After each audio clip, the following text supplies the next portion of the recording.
Welcome back to Cryptos Are Us. I'm George. So welcome. Tonight, I want to show you more data, including one that Bitcoin has never, ever seen before and is very, very relevant. And of course, I want to talk about some crypto news. There are a lot of big news that's happening right now, good and bad. And of course, let's talk about what's going on with the Fed, with inflation, with the US markets. All right, let's get started. Smash it a like, subscribe to the channel. Make sure you hit that notification bell to get notified of all my streams. Follow me on social media. Check out cryptosrus.com. And make sure you follow brand new Cryptos Are Us Clips channel. Welcome, guys. Hopefully you guys are hanging in there. Bitcoin is certainly hanging in there. Did dip below 20,000 and it came right back up. So we basically started, went back to where it started, 20,400. So it is holding above 20,000 today. US markets, little bit in the red. People were fearful of what Powell said. So I'm going to recap basically what he said. Tomorrow is still flat. So overall, Wall Street is still trying to digest what's going to happen. So today, overall neutral day, but Bitcoin is up 2.35%. So not too shabby, right? But what did Powell say today? Why is Wall Street still kind of, I don't know, going sideways, right? But these days going sideways ain't bad.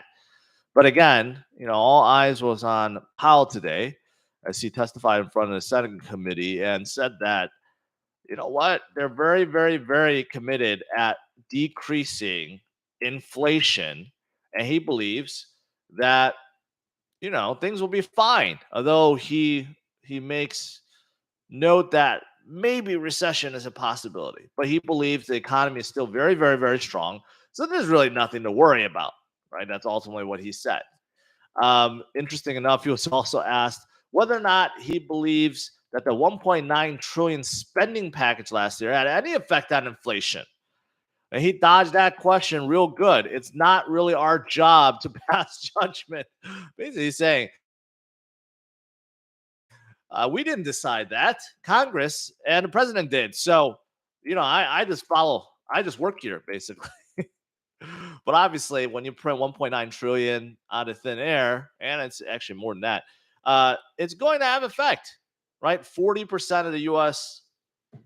Circulating dollars was printed over the last 2 years. So, of course, it makes sense that, inflation is high. Among other things, of course, supply chain issues and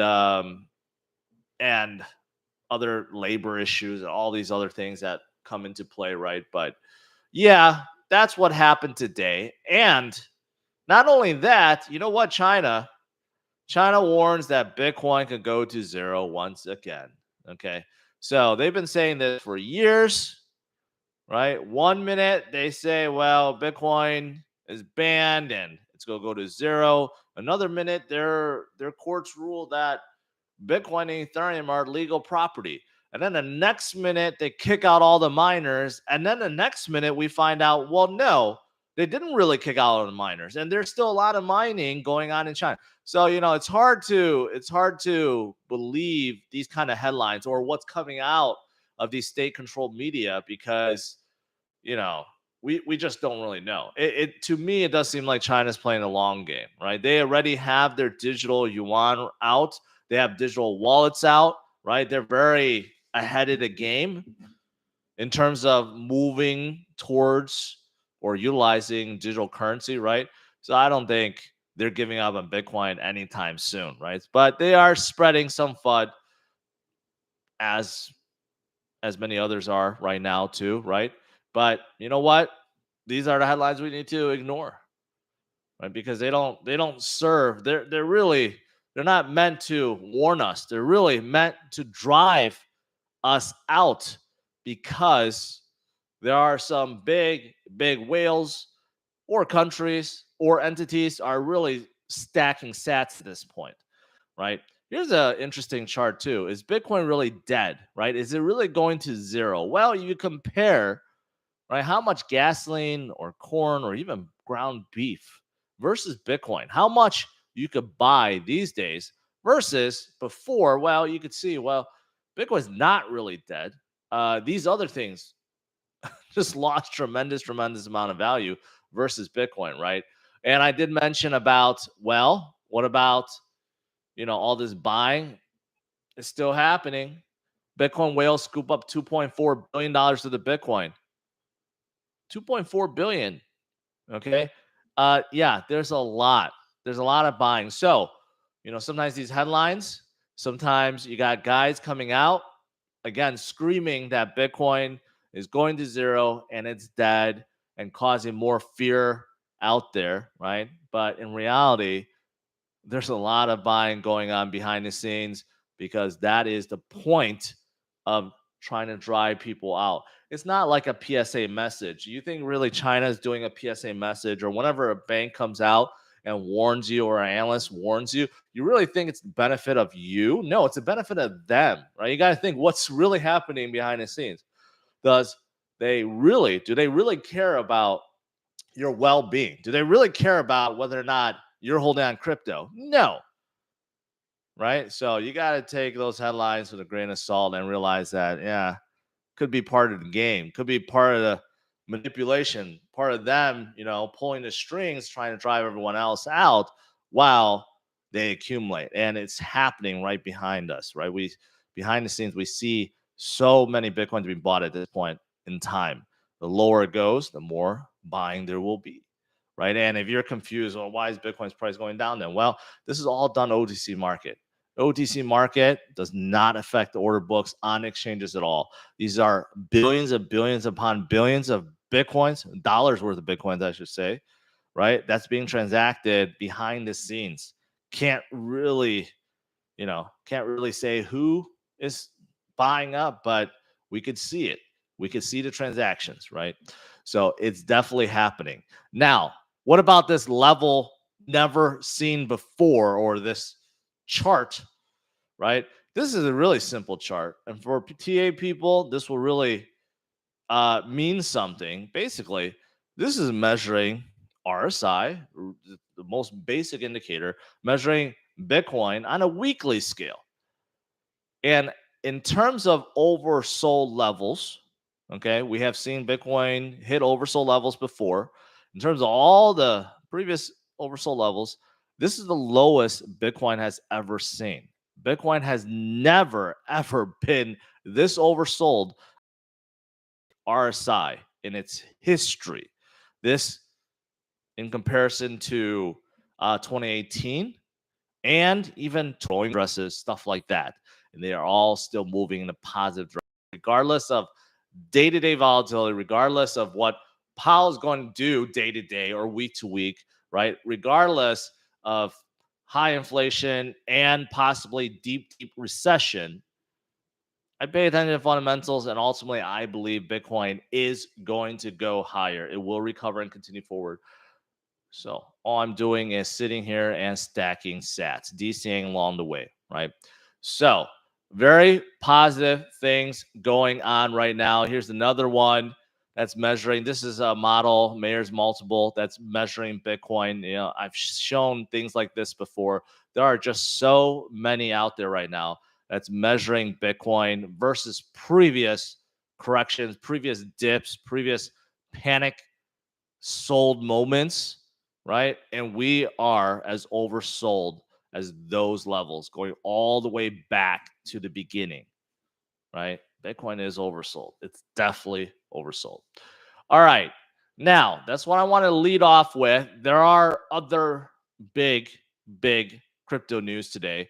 So let's get to it. Well, it looks like, remember I talked about the big story this morning, came out of Voyager as they released a press release, basically explaining why they took that loan. They took a huge $500 million loan with Alameda Research, and it turns out it's because of their exposure to Three Arrows Capital, right? Three Arrows Capital, basically insolvent at this point. No one knows where the co-founders are. They are quiet, maybe on the run. Who knows what's happening?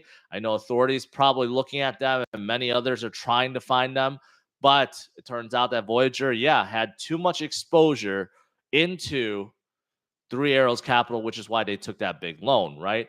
And I didn't even pay attention to this, but Voyager does today. So obviously, investors did not like what they heard coming out of Voyager, but that's not all. That's not all. You know what else came out? Well, supposedly Three Arrows Capital, they knew they were in deep, deep trouble, very deep trouble. Insiders or people that are familiar with this territory. What prompted it was actually Terra's collapse because they were very, very heavily involved with Terra. They're actually one of the original investors and they got absolutely wrecked with it. So there's rumors coming out that after they got wrecked, they started playing heavily with and utilizing a collateral to take out loans and utilize that in other risky plays. And they even proposed to, because they were one of the largest GBDC holders, they were proposing some kind of arbitrage trade with all these insiders, right? Trying to basically manipulate GBDC based on their negative premium. So they were really desperate, like proposing some kind of new arbitrage trade, trying them or give them money or whatever they were trying to do. Obviously, people didn't follow, and now they are where they are, right? So, are there more companies that will come out that will say, well, they had exposure to Three Arrows Capital? I don't know at this point, but this is the latest that came out. And obviously, this is not footsteps of, Terra's stopping their withdrawals, right? So don't know what's going to happen after this, right? So still waiting to see what comes out of it.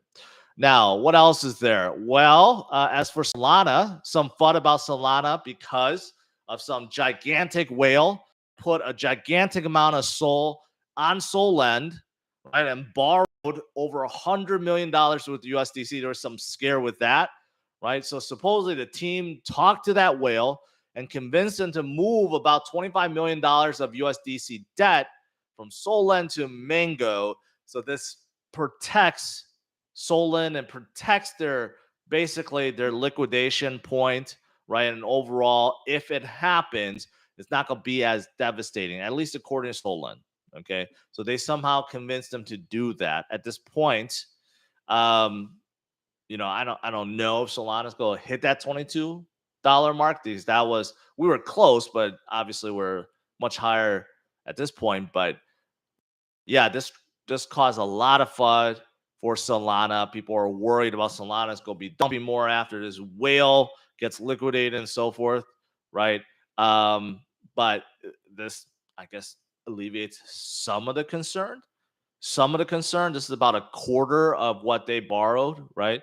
So hopefully we never see this happen. But yeah, recently we've been hearing a lot about a lot of projects getting liquidated and people getting liquidated too. So hopefully it doesn't happen. All right, now on to some, I guess, better news. I don't know if this is actually better news, but I think it is compared to the other news I just covered. Cardano, that's supposed to be going through a new upgrade, at least with their testnet Vasil, has been delayed. All right, so they found some bugs, and rather than let the bugs come to light and be deployed on the testnet, they decided to delay it because they want to fix it. They want to do things right, right? Now, some people will argue, well, Cardano is just way too slow in their process. And, this is why Cardano will never be complete. But you got to think about, what about all these other projects that were moving, were moving really, really quickly. And then bugs were discovered later. Is that better? Right? I don't know. I don't think so. Right? Especially when billions are on the line. Right? So I would say slow and cautious is better than quick and reckless, right? Let's just put it that way. So I don't think there's anything wrong with this right now. Making sure that things are deployed correctly and looking sell Bruno who's or whether or not this is good. We don't know. I think we need to have that audit first, right? But okay, because right now it seems like every single stablecoin is pegged to the USD, right? Because USD obviously is a reserve currency. But if you're living in the UK, I guess you could look forward to Tether being British pound, which, yeah, I don't know how that changes things, but it's coming. I don't even know why I covered that. All right, overall, Bitcoin is still at 20,400. Plenty of cheap crypto out there. Plenty of time to continue to stack sats, right? Let's do some Q&A.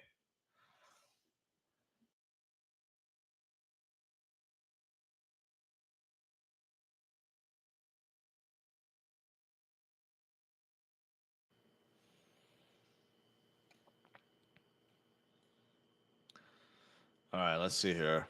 Going up, up, up, up. Bitcoin has never been in a recession. That's true. But I would argue we're in a recession now. Just wait until GDP numbers come out. I do believe we're already in recession, and Bitcoin is, obviously we're not at 60,000 or 40,000, right? We are at 20,000, but this has been the absolute worst start markets since 1934, since the Great Depression. We had 6 months of devastating sell-off, right? So it's not just Bitcoin, it's not just crypto. Stocks, everything has been massively sold off. And I will say, despite Bitcoin is at 20,000 and it's still nowhere near that 4,000 or 38,000 or 3,800 mark that we saw back in March in 2020. So I would say, relatively speaking, I think it's doing pretty good. And I would argue that we are absolutely in recession right now. Maybe not deep recession, but yeah, when GDP numbers come out, let's go verify that we are in recession. Wake me up at 69,000. Well, I'm glad you're still here making that comment. Irrelevant comment, but at least you're here making a comment. Pull up the fear and greed index chart. I don't think it has gotten any better. If I could type here, it's at 11. Obviously 7, 6. We were at 9 for a few days. Now it's at 11. Still extreme fear. Extreme fear. Let's see. I am Stackmaster. I appreciate that. It's Visal. Isn't it Vissal? No, Visal. I'm extremely bullish, Joshua says. Good. Good.